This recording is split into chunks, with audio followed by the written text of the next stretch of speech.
everybody, and welcome to Ddfr. I am your host, DDF Doomsday Ducks fan. Today, we are going to talk about the Anaheim Ducks 2-0 loss against the Pittsburgh Penguins. The Ducks get shut out for the first time in this young season. Their streak stops at 6 wins, and John Gibson looked great again, man. All right, let's head over to Slap Happy McDick with an analysis of the game. Thanks, DDF. Appreciate it. So, the train stops at 6.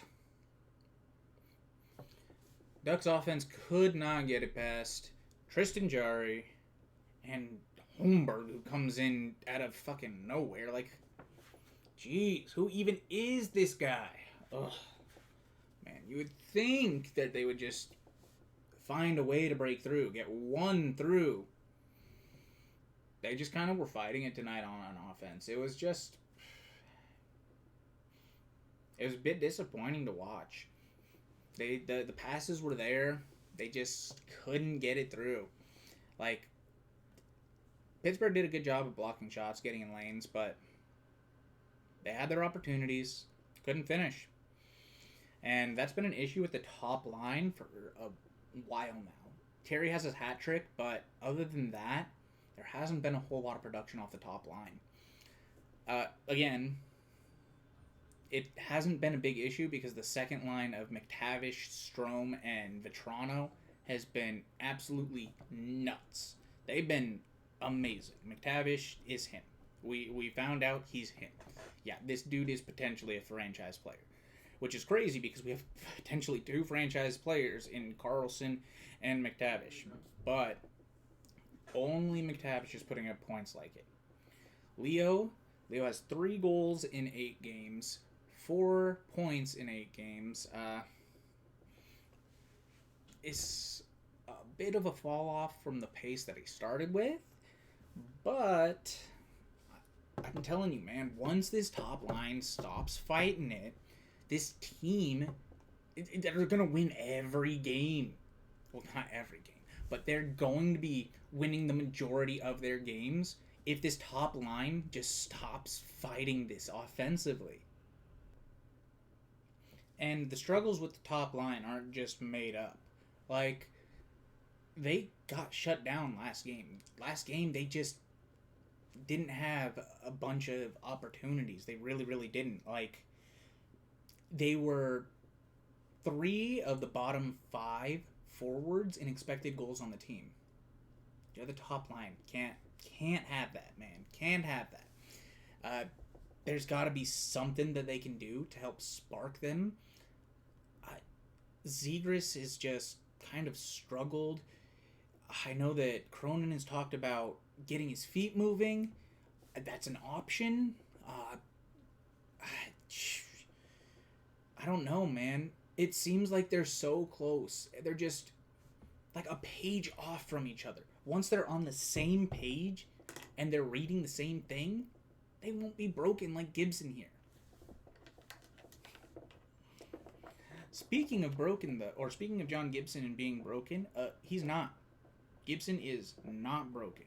This dude has been nothing but a freaking awesome surprise.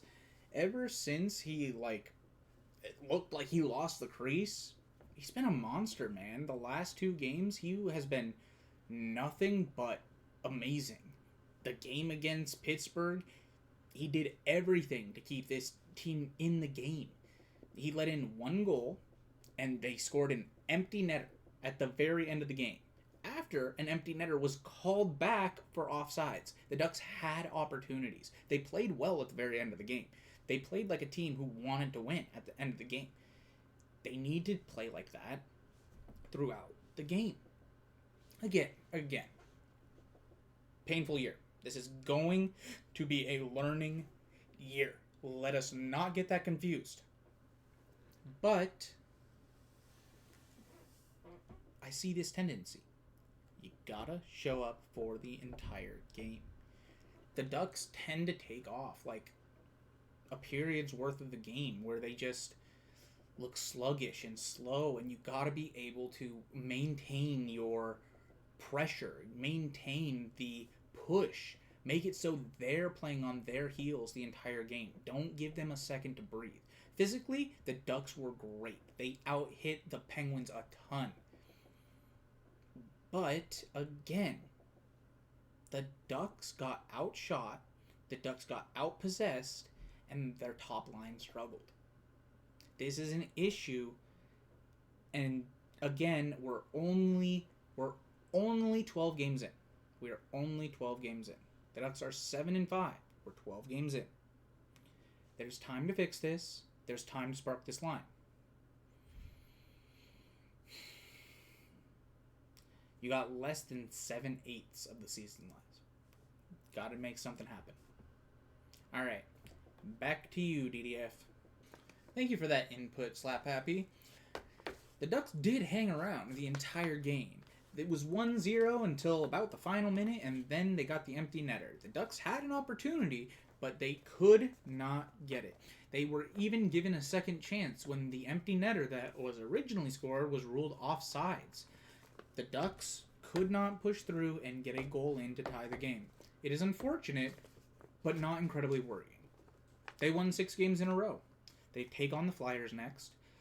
Flyers have been a surprisingly decent team to start the year. They have been actually one of the bigger surprises in the Metro Division. A lot of people thought that the Penguins would be where the Flyers are, and a lot of people thought that the Flyers would be where the Penguins are. So this is a team that's going to be a pretty good test. Some other things to note, Adam Henrique did accidentally run into Tristan Jarry. It's very unfortunate. It's one of those plays where Jarry was at the top of his crease and he was fighting for position up there, essentially. Adam Henrique skated by outside of his crease and made contact with Jarry's head. Hopefully it's not too bad of an issue. I know that Jarry is expected to miss a game or two, but it's not really Adam Henrique's fault. He had every right to be skating where he was, and it's really unfortunate that Jarry was trying to peer out and around because he just kind of got caught on the side of the face. He went immediately to the locker room, and it also kind of looked like after he went down, he had his face exposed and had a puck hit him in the side of the jaw. It looked bad. And again, it wasn't really the Ducks' fault. They had no idea that he was hurt. Nobody really saw him get hit.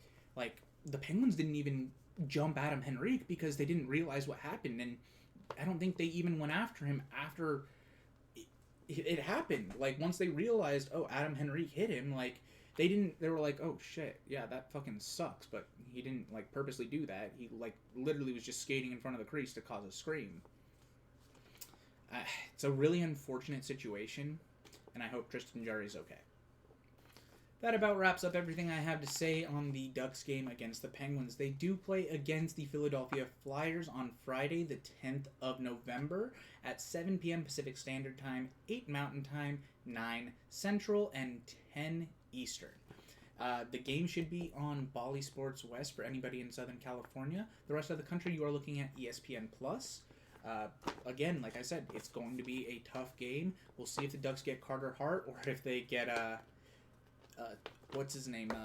Is it Arvid Soderblom? No, that's the Chicago.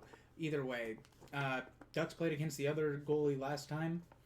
They kind of tore him apart. And it was Zegras' first goal of the season. It'd be so much fun to watch him score against Tortorella again. It'd be so much fun. Anyhow, thank you all so much for showing up and watching. I appreciate everybody who watches the DDFRs. Thank you all. Hit that like button if you like what you saw. Hit that subscribe button if you really like it. And I will see you next time. Bye-bye.